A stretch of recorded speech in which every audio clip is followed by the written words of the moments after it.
Est-ce que vous pouvez nous parler du rôle que vous avez joué le jour où le soir où Leïla est morte? Bien, comme vous le savez peut-être, tous les hôpitaux ont un prêtre de garde, au même titre que les médecins. 24 heures sur 24, nous sommes appelés à répondre à des appels de l'hôpital, et en particulier pour les appels de nuit, effectivement en cas d'urgence, en cas d'accident, comme c'était le cas pour la princesse de Galles. Le fait que je sois prêtre catholique était tout à fait normal, puisque un prêtre anglican ou un pasteur protestant ne peut pas assurer une garde, il y a trop peu de demandes. Donc c'est le prêtre catholique qui assure les demandes d'urgence. Si on a le temps, on peut le reporter sur un autre pasteur ou sur un prêtre orthodoxe si c'est demandé, ou sur une personne musulmane ou de religion hébraïque. Mais le prêtre catholique, généralement, dans les cas d'urgence, assure le service religieux.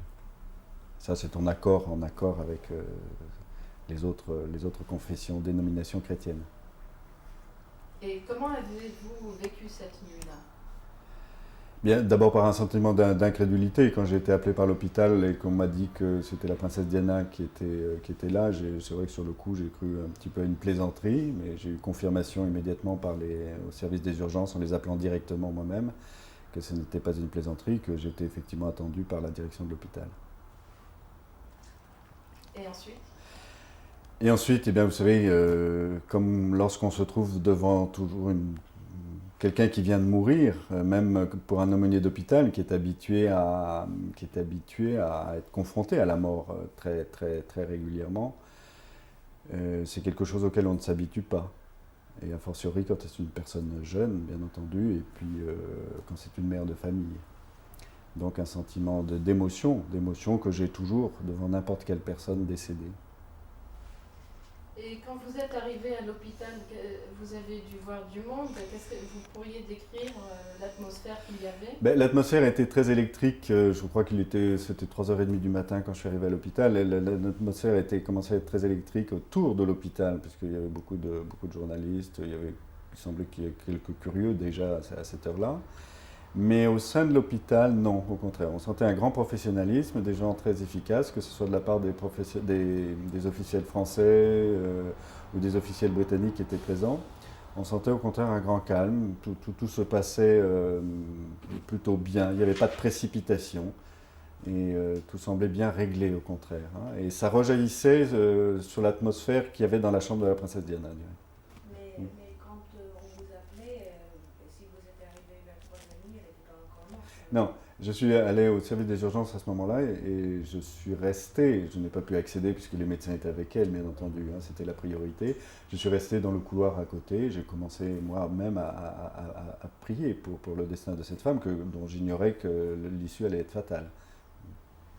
Et c'est vers 4 heures du matin, au moment où du reste l'annonce a été faite officiellement, que j'ai pu accéder à sa chambre funéraire. Est-ce que vous pouvez nous parler de ce moment? Qu'est-ce que vous voulez que je vous dise sur ce moment? Qu'est-ce que vous voulez que je vous dise? Qu'avez-vous? Ben, je vous ai dit une émotion, mais une émotion, c'est toujours une émotion de rentrer dans une chambre funéraire de quelqu'un qui vient de mourir. C'est toujours émouvant. Bien entendu, s'ajoutait le fait que c'était la princesse de Galles. Mais ça, c'est venu peut-être dans un deuxième temps. Dans le premier temps, j'ai vu une jeune femme qui venait de décéder, et je savais que c'était une mère de famille. Donc j'ai pensé au destin de ses enfants, j'ai pensé à la difficulté que ses enfants auraient affrontée. Chaque fois que je rentre dans une chambre funéraire, je pense à leurs proches. C'est la première chose, hein.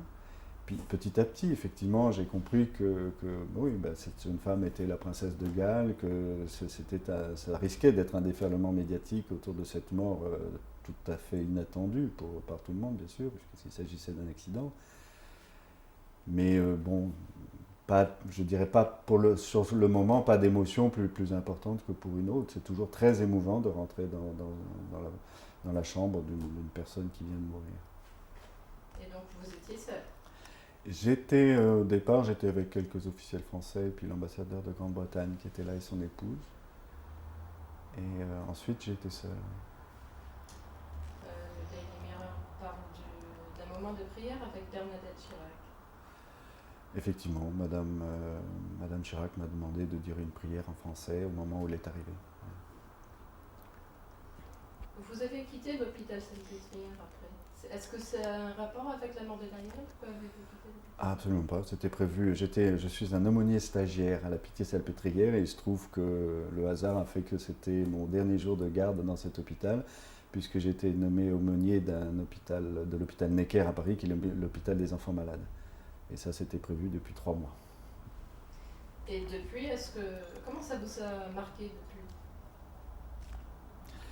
Et ça ne m'a pas marqué, je dirais.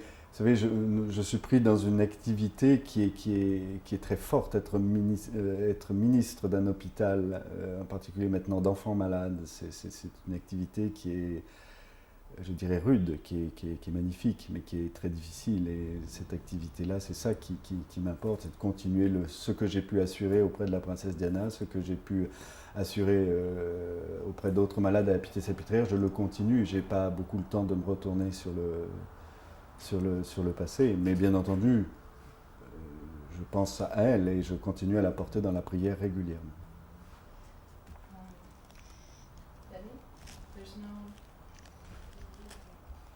silence between questions and no speaking questions, and you can go for it. You sure?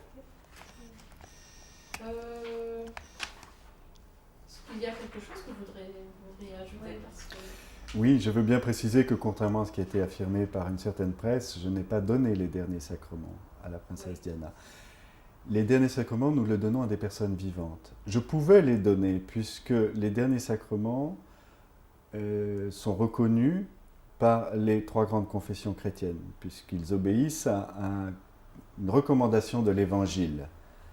C'est une lettre de Saint Jacques, qui est dans la Bible donc, qui nous dit que lorsqu'une personne de la communauté chrétienne est malade, appelez les presbytes, c'est-à-dire les anciens, puis qui sont devenus les prêtres, appelez-les, priez sur la personne malade et faites-leur une onction d'huile. Donc c'est de la plus vieille tradition chrétienne que celle de l'onction des malades. Donc j'aurais pu effectivement la donner, mais il s'est trouvé que je n'ai approché la princesse de Galles que lorsqu'elle était morte. À ce moment-là, ça n'avait plus de sens, au sens chrétien du mot, ça n'avait plus de sens de lui donner le sacrement des malades, et j'ai simplement accompli une prière, j'ai simplement dit une prière, la prière de l'office des morts. C'est tout pour moi? Non, c'est formidable. D'accord. Ça vous va? Ça vous va? C'est tout? Bon. On n'allait pas trop vous garder. Hein? On n'allait pas vous garder trop longtemps, j'avais promis. Bon, c'est très gentil à vous. Merci beaucoup. Mon téléphone n'a pas appelé, c'est fantastique. Est-ce qu'on peut vous... vous étiez là en fait de 4h du matin environ Jusqu'à 6h, jusqu'à l'arrivée du prince Charles. Ouais. Ah oui, à ce moment-là, il y avait un prêtre anglican de Paris, un prêtre qui est arrivé. Jusqu'à 6h du soir. J'ai attendu, oui. Et le prince Charles m'a demandé très courtoisement de participer à ce petit office qui a eu lieu avant la levée du corps. Ouais. Je suis prêtre simplement depuis 5 ans. Donc je suis ce qu'on appelle une vocation tardive et prêtre qui vient d'être ordonné, j'ai fait un service, voire d'autres possibilités que la paroisse. Et j'ai demandé à faire un stage en hôpital. On n'a pas l'habitude des nouveaux prêtres en ministère hospitalier parce que ça nécessite parfois une certaine expérience.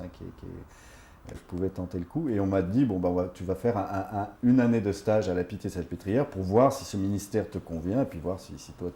etc. Voilà. Donc j'ai fait 1 an de ministère, j'ai commencé le 1er septembre, ça se terminait le lundi 1er septembre, le lendemain du jour où j'ai vu la princesse Diana. Et j'ai été nommé au mois de juillet.